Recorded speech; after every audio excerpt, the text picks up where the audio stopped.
طور پر کر رہے ہیں وہ ہمیں نظر بھی آ رہی ہو کہ ہم روحانی طور پر اس مقام پر کھڑے ہیں؟ بسم اللہ الرحمن الرحیم۔ السلام علیکم ورحمۃ اللہ وبرکاتہ۔ سب سے پہلے تو میں اپنے تمام چاہنے والوں کو، اپنے تمام پیر بھائیوں کو، اپنے تمام مریدین کو اور اپنے تمام عقیدت مندوں کو، اور جو لوگ میرے ساتھ اس روحانی اور اس مبارک سفر میں شامل ہیں، ان تمام لوگوں کو، وہ دنیا میں جہاں سے بھی تعلق رکھتے ہوں، روحانیت کی جستجو ہو، عملیات کا شوق ہو، سلاسل کے ذکر و اذکار اور ہمارے خانوادے کے طریقہ کار جاننے کے لیے جڑے ہیں، میں ان سب کو ایک بار پھر جان ایمان میں خوش آمدید کہتا ہوں۔ یقیناً ہمارا یہ روحانی سفر اپنی منزل کی طرف آگے رواں دواں ہے۔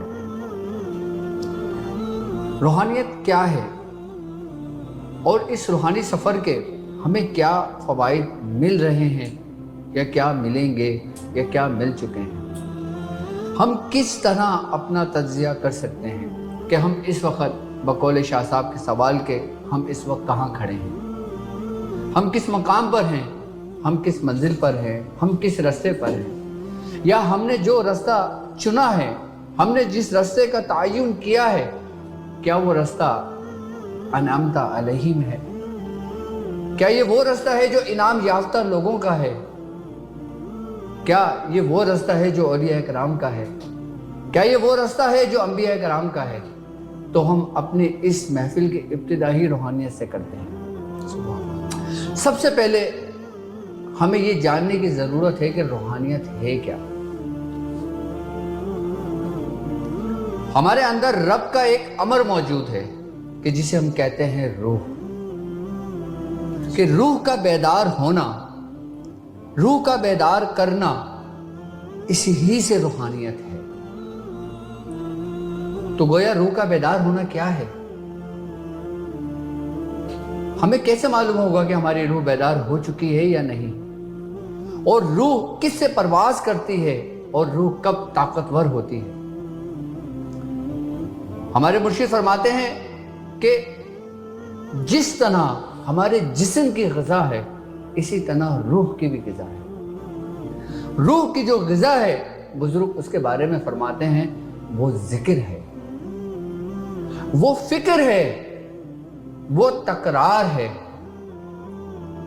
یہ تین باتیں میری یاد رکھیے گا۔ اگر آپ میں یہ تین باتیں ہیں تو آپ کا سفر روح کی طرف چل پڑا ہے، روحانیت کی طرف چل پڑا ہے۔ ذکر، فکر اور تکرار۔ تکرار ہی ابدیت کا پہلا راز ہے۔ اب یہ کب طاقتور ہوتی ہے اور کب کمزور پڑتی ہے، ہمیں اس کی پیمائش کرنا ہے۔ روح اس وقت طاقتور ہوتی ہے کہ جب ہمارا نفس کمزور ہوتا ہے۔ اب گویا یہ نفس کیا ہے؟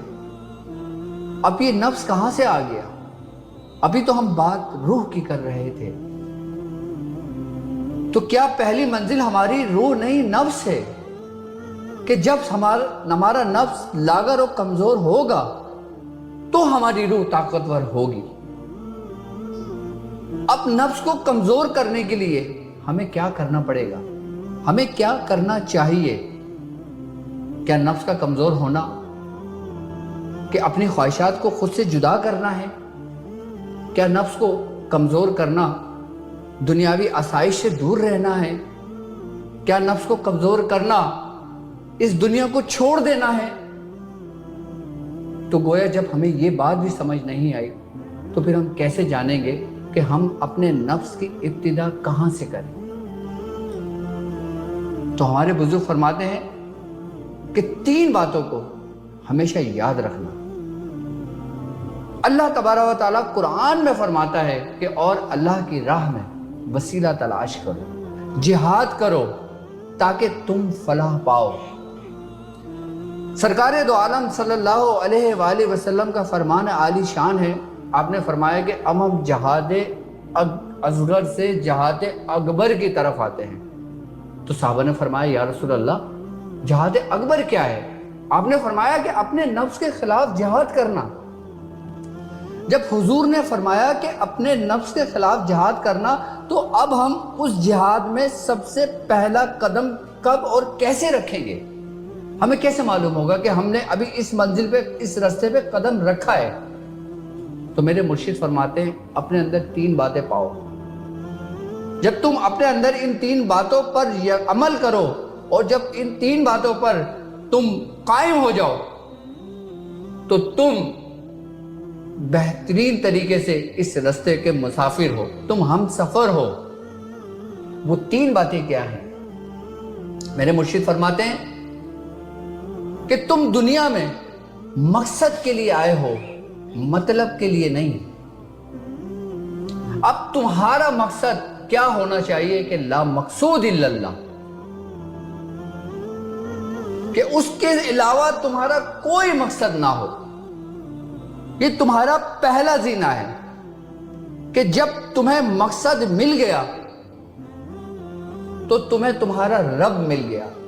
اب اکثر کیا ہوتا ہے کہ ہم مقصد کو پسے پش ڈال دیتے ہیں، مطلب کو اپنے سامنے رکھتے ہیں۔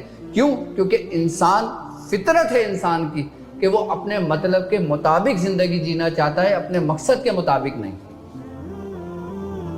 تو مرشد فرماتے ہیں کہ اپنے مقصد پہ زندگی جیو، اپنے مطلب پہ نہیں۔ یہ پہلی بات یاد رکھنا۔ یہ ہماری ابتدا ہوئی رب کو ڈھونڈنے کی۔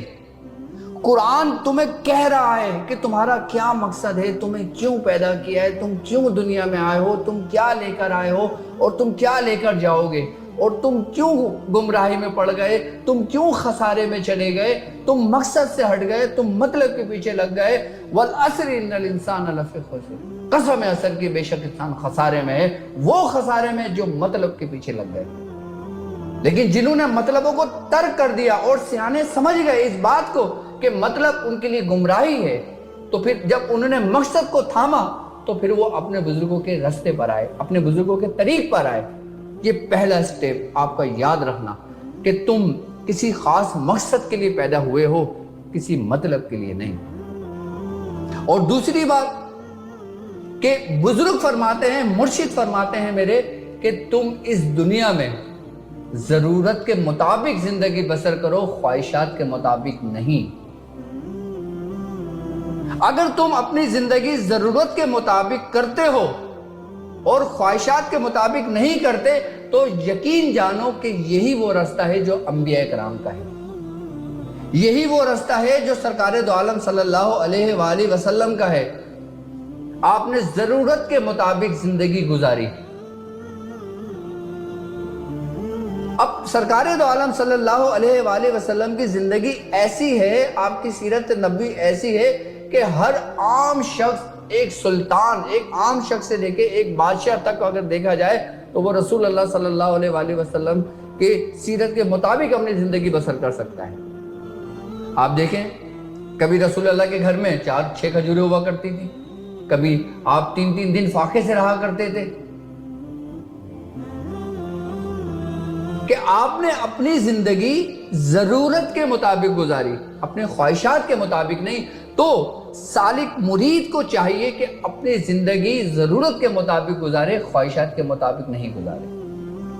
کیوں؟ کیونکہ لا موجود الا اللہ،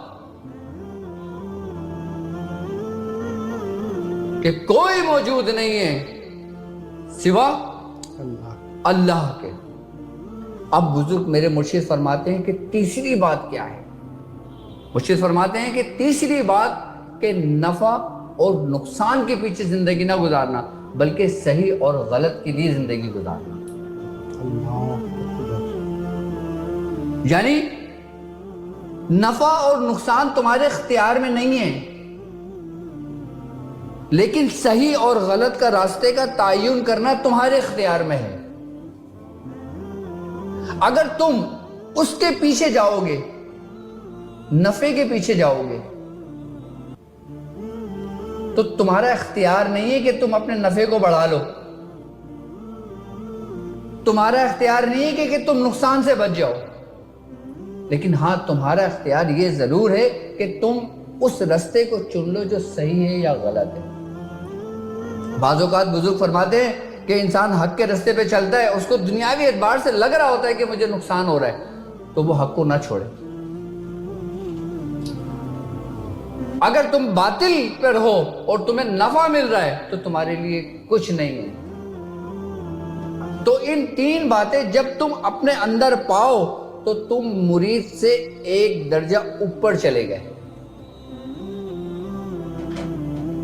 مرید سے ایک درجہ اوپر چلے گئے جب یہ تین باتیں تم نے اپنا لی، یعنی کہ تم مجاہد بن گئے، تم اب جہاد کے رستے پر آ گئے۔ اب روحانیت کے رستے میں جہاد تم سب سے بہترین طریقے اگر تم اس کو سمجھو، مجاہد بنے۔ مجاہدہ کیا ہے؟ سبحان اللہ، سبحان اللہ۔ جب تک یہ تین باتیں تم میں نہیں ہوں گی، تم لاکھ پارسائی اختیار کر لو، لاکھ عبادتیں کر لو، لاکھ کچھ کر لو، تم نے یہ تین باتیں تم میں سے ایک بات بھی کم ہوگی تو تمہارے اندر سے دنیا کی بو آئے گی۔ اللہ اس تین فارمولے نے تمہیں راہ سلوک کا روحانیت پوری بیان کر دی۔